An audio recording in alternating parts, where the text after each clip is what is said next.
नमस्कार दोस्तों, मेरा नाम है अतुल श्रीवास्तव और स्वागत है आपका नेक्सस जीएस में।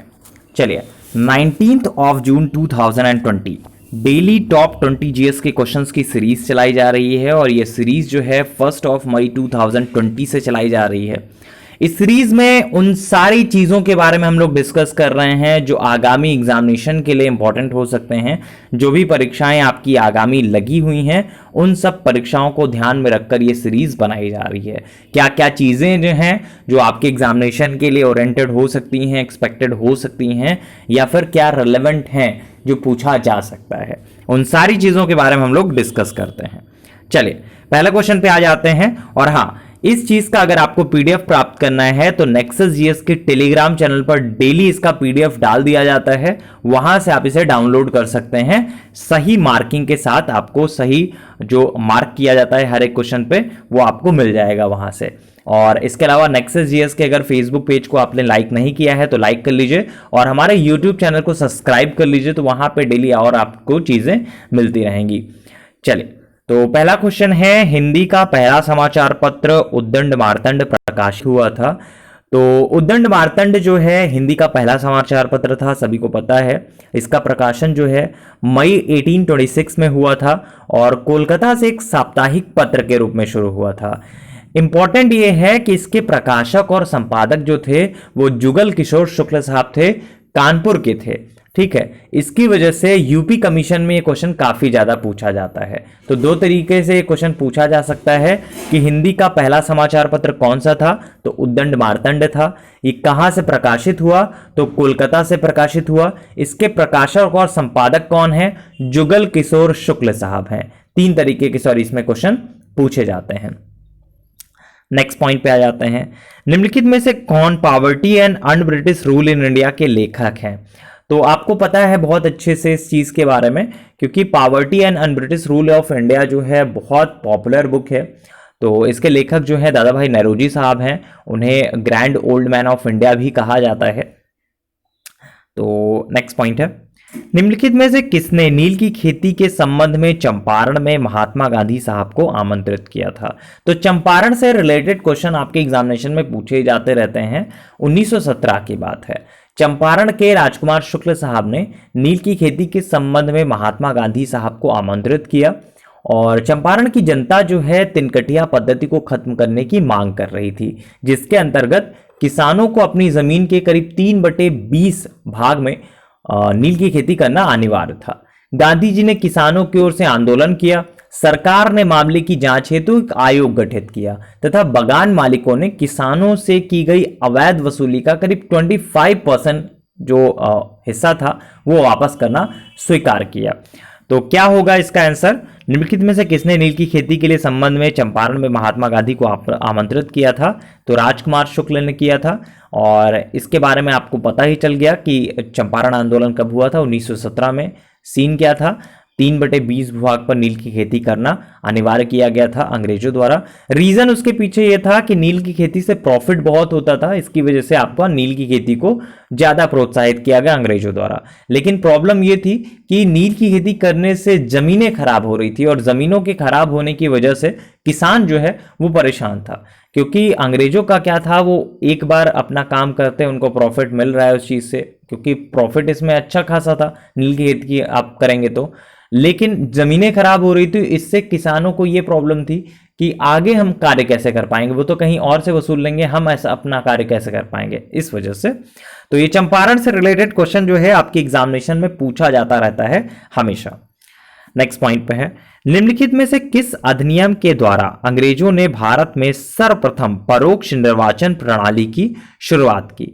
तो परोक्ष निर्वाचन प्रणाली की शुरुआत कब हुई, 1892 में। 1892 के अधिनियम द्वारा अंग्रेजों ने भारत में सर्वप्रथम परोक्ष निर्वाचन प्रणाली की शुरुआत की। तो कब की थी, 1892 में। नेक्स्ट पॉइंट है, भारतीय राज्यों पर अंग्रेजी प्रभुत्व स्थापित करने के लिए किसने प्रशासन में सहायक संधि प्रणाली का सूत्रपात किया। देखिए, आपको एक चीज मैं और बता दूं कि ये जितने भी प्रश्न आपको नेक्सस जीएस की तरफ से दिए जाएंगे, जैसा कि आप सभी को पता है कि करंट अफेयर्स का जो डाटा दिया जाता है उनमें से 90% क्वेश्चन हमेशा आपके एग्जामिनेशन में आते रहे हैं पिछले 4 सालों से नेक्सस जीएस की तरफ से। ठीक है, उसी तरह से जीएस का ये जो सीरीज चलाई जा रही है, इसका बेनिफिट आपको डायरेक्ट एग्जामिनेशन में दिखेगा, इनसे इतर क्वेश्चन नहीं पूछा जा सकता है। ठीक है, ये बहुत ज़्यादा, ये समझ लीजिए कि बहुत इंपॉर्टेंट क्वेश्चंस हैं, बहुत इंपॉर्टेंट टॉपिक्स हैं, इनसे इतर क्वेश्चन बनते नहीं हैं, मुश्किल होते हैं। तो इनसे रिलेटेड क्वेश्चन आपको ज़रूर एग्जामिनेशन में मिलेंगे, इस चीज़ के लिए निश्चिंत होकर आप प्रैक्टिस करते जाइए। तो जब एग्जामिनेशन होगा उसके बाद आपको समझ में आएगा हाँ हमने जो प्रैक्टिस की थी वो सही था।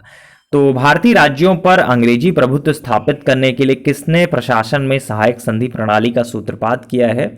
तो लॉर्ड वेलेस्ली प्रथम अंग्रेज था जिसने भारतीय राज्यों को अंग्रेजी राजनीतिक परिधि में लाने के लिए एक सहायक संधि प्रणाली का सूत्रपात किया। डुप्ले जो थे प्रथम यूरोपीय थे और भारत में सहायक संधि की नीति का अनुसरण किया तथा अपनी सेना जो है भारतीय राजाओं को किराए पर दी। तो क्या ऑप्शन सही होगा? Lord Wellesley. नेक्स्ट पॉइंट पे आ जाते हैं। बक्सर की लड़ाई के समय बंगाल का नवाब कौन था? तो देखिए, बक्सर के युद्ध के समय बंगाल का जो नवाब था वो मीर जाफर था और बक्सर का युद्ध जो हुआ था मीर कासिम अवध के नवाब और मुगल सम्राट की एक सम्मिलित सेना तथा अंग्रेजों के मध्य हुआ था और ये हुआ था 22 अक्टूबर 1764 को, जिसमें अंग्रेजों की विजय हुई थी। और आप सभी को इसके बारे में पता है कि 1764 पूछा जाता है। ठीक है, देखिए क्या क्या पूछा जाता है उसके बारे में बात करें तो बक्सर की लड़ाई के समय बंगाल का नवाब कौन था? मीर जाफर था। ये युद्ध कब हुआ था? तो 1764 में हुआ था। इससे रिलेटेड एक क्वेश्चन और अभी मैं आगे आपके लिए लाया हूं। तो चार्टर अधिनियम 1813 भारत के लिए महत्वपूर्ण समझे जाने का निम्नलिखित में से कौन सा कारण है? 4 ऑप्शन हैं आपके सामने। तो इसने ईसाई मिशनरियों द्वारा भारत में प्रचार पर रोक लगा दी, इसने भारत के औद्योगिकरण पर जोर दिया, इसके द्वारा भारतीयों की शिक्षा के लिए वित्तीय प्रावधान किया गया। तो चार्टर अधिनियम 1813 को भारत के लिए महत्वपूर्ण बनाने हेतु प्रावधान यह था कि 1 लाख रुपए वार्षिक विद्वान भारतीयों के प्रोत्साहन तथा साहित्य के सुधार तथा पुनरुत्थान के लिए भारतीय प्रदेशों में विज्ञान की उन्नति तथा आरंभ करने के लिए पृथक रख दिया गया था। और इस धारा के अनुसार सरकार ने जनता में शिक्षा प्रसार का एक बीड़ा उठाया। तो क्या ऑप्शन सही होगा? थर्ड ऑप्शन सही होगा कि इसके द्वारा भारतीयों की शिक्षा के लिए वित्तीय प्रावधान किया गया। नेक्स्ट पॉइंट है, निम्नलिखित में कौन उग्र राष्ट्रवादी नेता नहीं था? तो गोपाल कृष्ण गोखले साहब जो हैं, जिनको जीके गोखले साहब के नाम से भी हम लोग जानते हैं, एक उदारवादी नेता थे और उन्होंने वर्ष 1905 में सर्वेंट्स ऑफ इंडिया की सोसाइटी की स्थापना की थी, जो बहुत पूछा जाता है।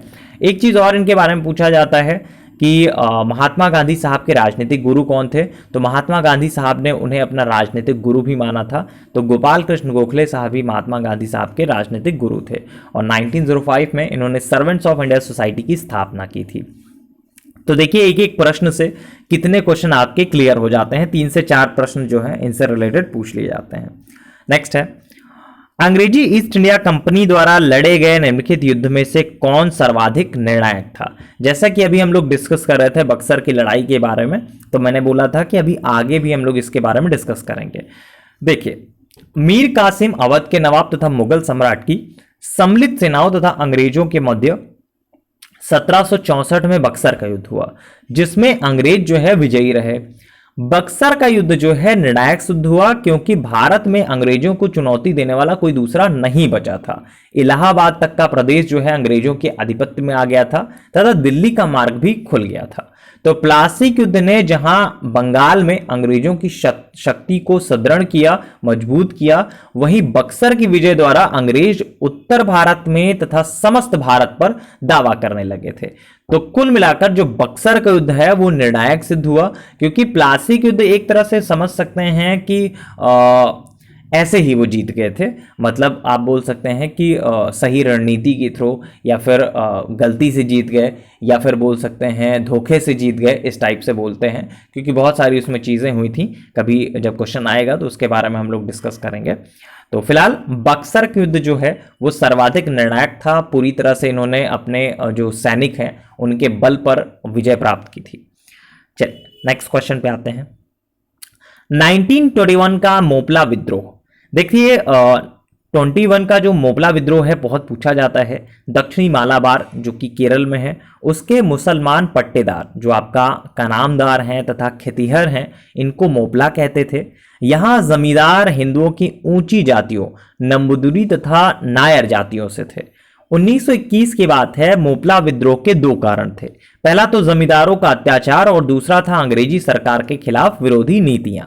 तो 1921 का जो मोपला विद्रोह हुआ था वो कहां पे हुआ था? ये हुआ था मालाबार में।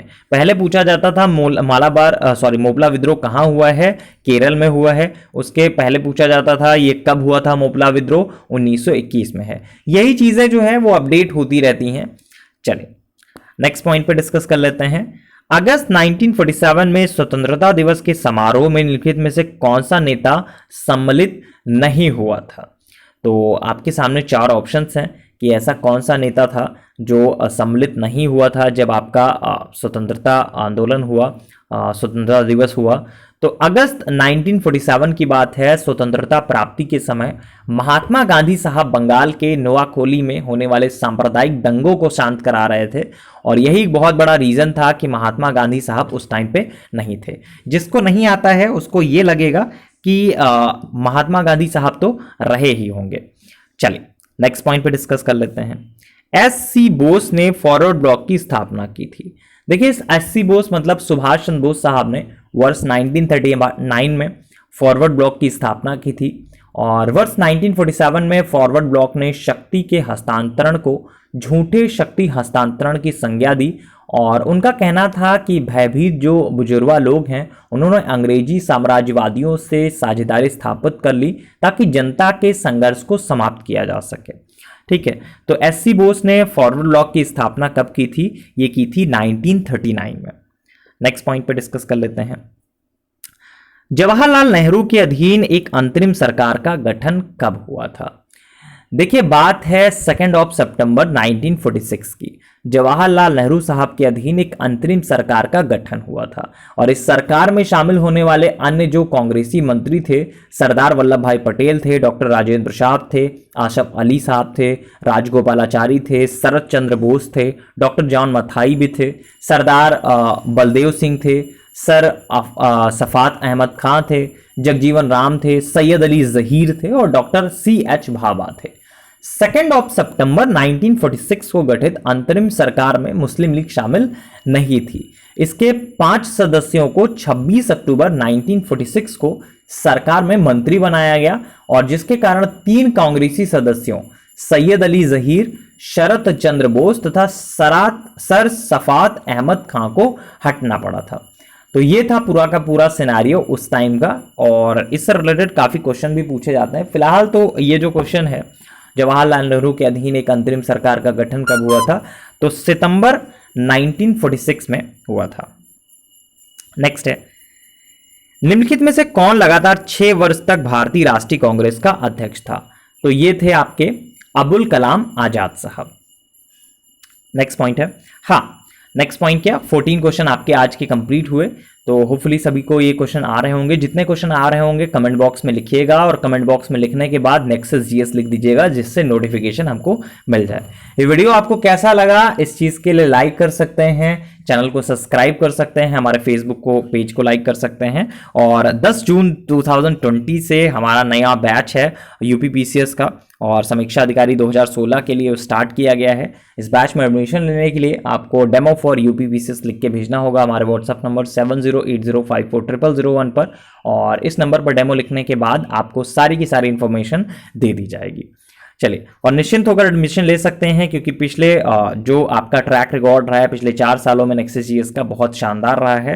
पहले ही अटेम्प्ट में सिंधुजा मिश्रा जी और वासुदेव जी ने समीक्षा अधिकारी की परीक्षा क्वालिफाई की है और इसके पहले जब 2017 का फाइनल रिजल्ट आया तो हमारे यहाँ से 2 फाइनल सिलेक्शन हुए, शिवानी सिंह जी का और ज्योति वर्मा जी का। चलिए तो ये रहा आज का जो टॉप 14 क्वेश्चन बोल सकते हैं, टॉप 10 की श्रृंखला है लेकिन 14 क्वेश्चन आज थे। तो 14 क्वेश्चंस में कितने आपको आ रहे हैं ये आपको कमेंट बॉक्स में लिखना है। 14 में से 14 सही हैं तो लिखना है, 14 में 10 सही हैं तो लिखना है और जितने भी आपके मार्क्स आए आपको ये ध्यान रखना है कि आपको माइनस मार्किंग के साथ उसके मार्क्स शेयर करने हैं। और इस वीडियो को ज़्यादा से ज़्यादा शेयर करिए, लाइक कर दिया करिए अगर यूट्यूब पे आप देख रहे हैं तो इससे कहीं ना कहीं मनोबल ज़रूर बढ़ता है। Thank you so much.